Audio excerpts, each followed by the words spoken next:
Bien-aimés dans le Seigneur, frères et sœurs, bonjour, que le Seigneur vous bénisse. En tout cas, merci beaucoup de votre temps ainsi que de l'attention que vous allez accorder à notre partage d'aujourd'hui.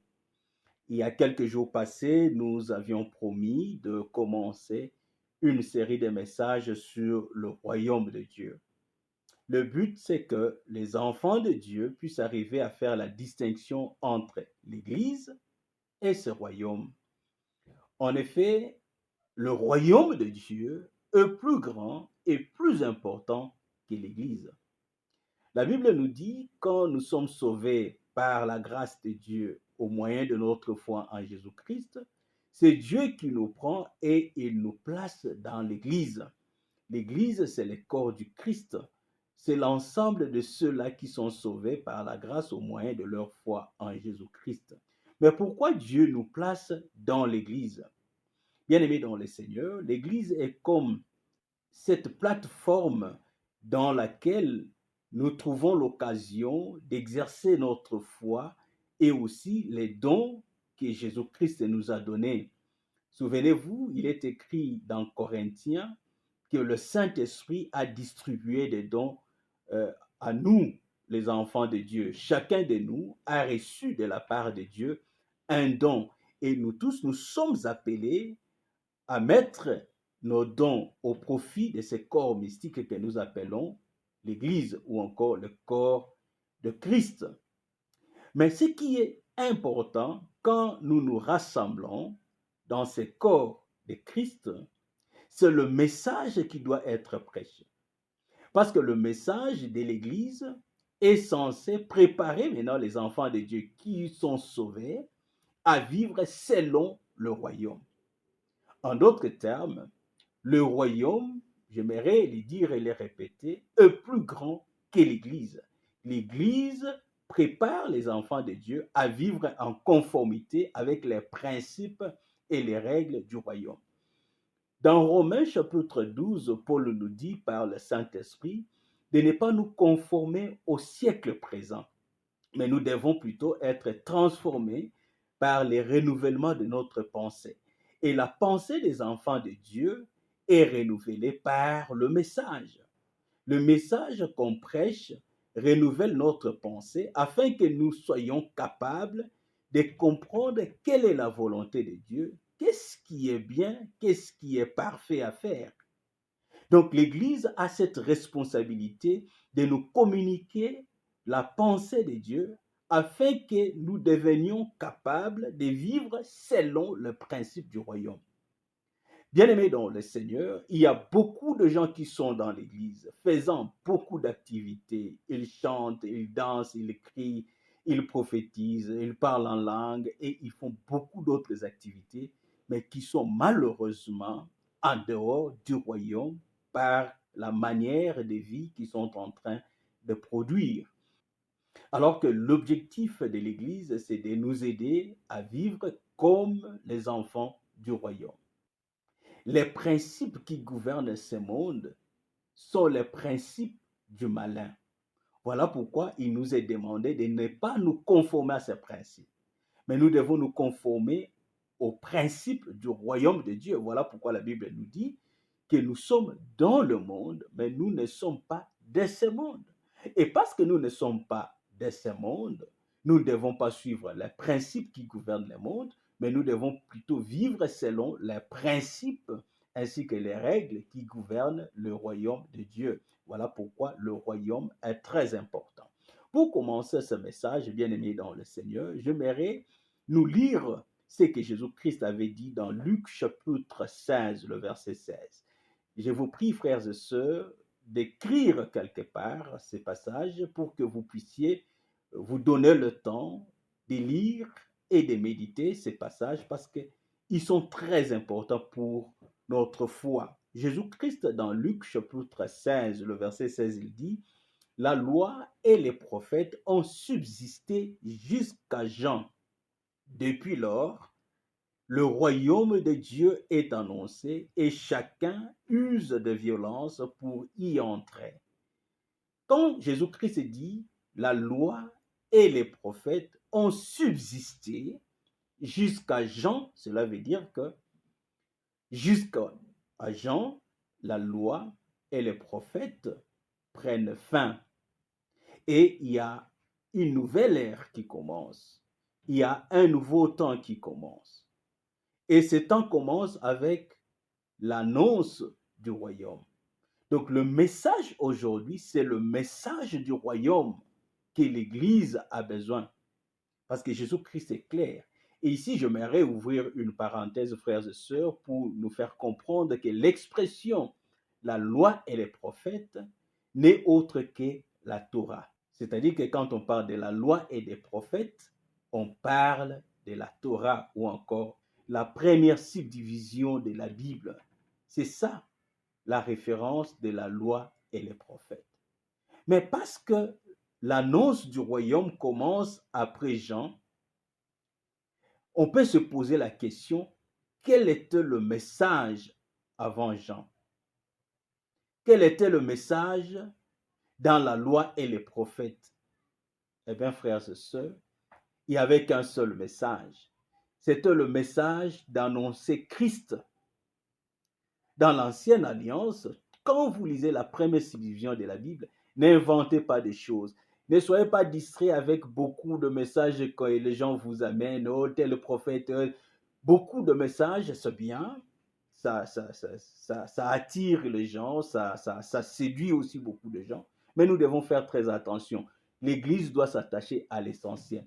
Et quel est l'essentiel quand nous lisons la Torah ou quand nous lisons la loi et les prophètes? Le message, c'était tourné vers Christ. En effet, ces gens ne faisaient que parler de Jésus-Christ. Ils annonçaient Jésus-Christ, que le Messie est en train de venir. Il vient. Et il vient pour faire quoi? C'est pour résoudre le problème du péché et restaurer les choses comme c'était avant. Parce que quand nous lisons dans Genèse, nous trouvons que Dieu, après avoir créé l'homme et sa femme, Dieu leur avait donné un certain nombre d'instructions que ces derniers avaient échoué, voyez, d'obéir parce qu'ils avaient suivi la voie du diable, du malin, du serpent ancien. Et en désobéissant à la voix du Seigneur ou encore aux instructions de Dieu, ils sont allés à côté de la volonté de Dieu et il y a eu des conséquences que nous lisons bien dans la Bible et je pense que vous les connaissez tous. Maintenant, Dieu, après le péché, avait fait une promesse. Il a donné une parole de prophétie disant que non, je vais résoudre ce problème parce qu'il y aura une sémence qui viendra par la femme pour résoudre le problème. Et cette sémence, bien aimée dans le Seigneur, il s'agit bien de Jésus-Christ, notre roi, notre Messie, notre Sauveur. Et voilà pourquoi, dans la loi et les prophètes, c'est-à-dire dans la Torah, le message était celui d'annoncer l'arrivée de Messie, l'arrivée du Sauveur, Jésus-Christ, qui vient résoudre le problème des péchés pour nous restaurer dans la volonté de Dieu. Et maintenant que le Messie est venu, dans Luc chapitre 16, le Messie nous dit que la loi et les prophètes ont subsisté jusqu'au temps de Jean. Mais depuis lors, c'est-à-dire à partir de maintenant, le royaume de Dieu est annoncé et chacun use de violence pour y entrer. Bien-aimés dans le Seigneur, l'Église doit comprendre que le message par excellence de l'Église, c'est le message du royaume.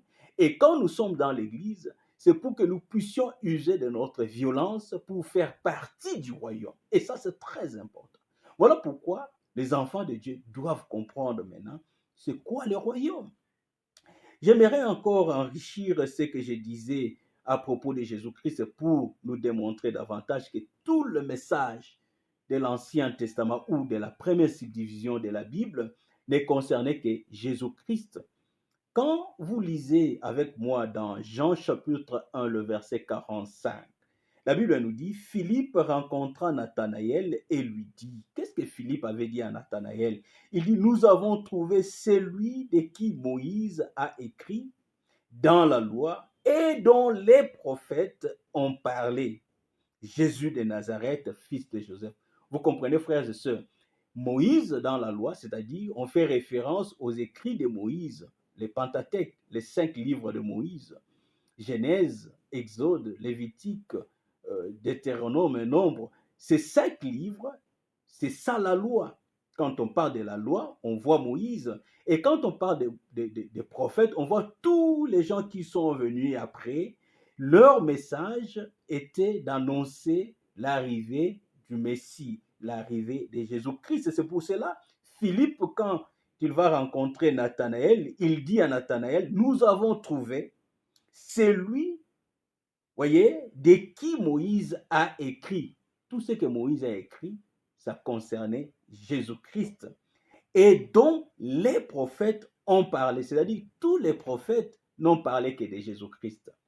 Aujourd'hui, malheureusement, dans nos églises, on nous cite différents prophètes. Vous voyez, il a fait ceci, il est allé, il a demandé la galette, la femme a fait la galette et puis elle a fait ceci. Et la femme, il a dit, donne d'abord à moi. Vous voyez, on utilise beaucoup de choses dans la Bible pour manipuler nos esprits et nous amener à poser un certain nombre d'actions qui, malheureusement, vont profiter à ces beaux parleurs, ces gens qui vivent comme les renards. Souvenez-vous de ce conte-là du corbeau et les renards.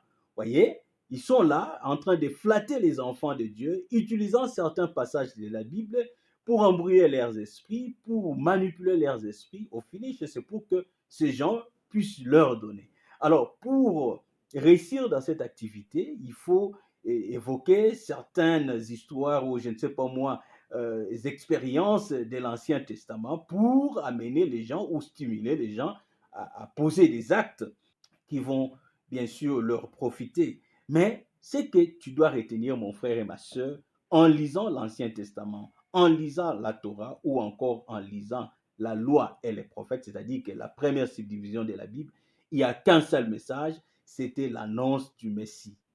Et c'est qui il était censé venir faire sur la terre. Ça, c'est le témoignage de Philippe quand il parle à Nathanaël.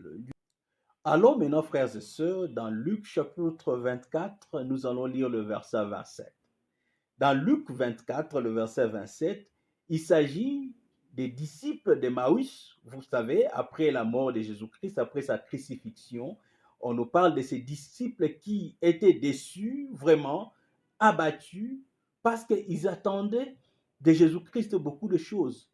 Mais quand on a tué Jésus, on l'a crucifié, pour eux, leur espoir s'était envolé. Alors ils étaient là, abattus, dans les regrets, ils faisaient leur route et ils parlaient de ces événements. Aussitôt, Jésus-Christ leur apparut et Jésus-Christ avait posé la question, de quoi parlez-vous? Et ces gens s'étaient étonnés de voir quelqu'un qui leur pose la question, comme s'ils ne savaient rien de ce qui s'était passé. Alors, quand ils ont parlé, la Bible dit, dans Luc chapitre 24, le verset 27, et commença par Moïse et par tous les prophètes, il leur expliqua dans toutes les Écritures ce qui les concernait. Bien-aimés dans le Seigneur, Jésus-Christ a commencé par Moïse, c'est-à-dire par la loi, et aussi par les prophètes. Vous voyez encore l'expression la loi et les prophètes, ce qui signifie la Torah, c'est-à-dire que tous les écrits de l'ancien temps qui ne faisaient que parler de lui. Et ces gens qui n'avaient pas cette intelligence ou soit cette révélation, ils étaient abattus, vraiment déçus du fait que non, Jésus-Christ est mort, Jésus-Christ est crucifié, alors il n'y a plus d'espoir. Alors que dans l'annonce, le Messie devrait être mis à mort et ressuscité le troisième jour, comme disent les Saintes Écritures. Et eux, ils avaient perdu de vue où ils n'avaient plus cette révélation. Et Jésus-Christ qui apparaît, il commence maintenant à leur montrer que ces choses devraient arriver telles que se sont produites parce que c'était écrit dans la loi, c'est pour cela qu'il parle de Moïse, et aussi dans les prophètes. Voyez, la loi et les prophètes ça ne parlait que de Jésus. Le message essentiel, c'était Jésus-Christ. Il vient pour résoudre les problèmes des péchés et restaurer les choses.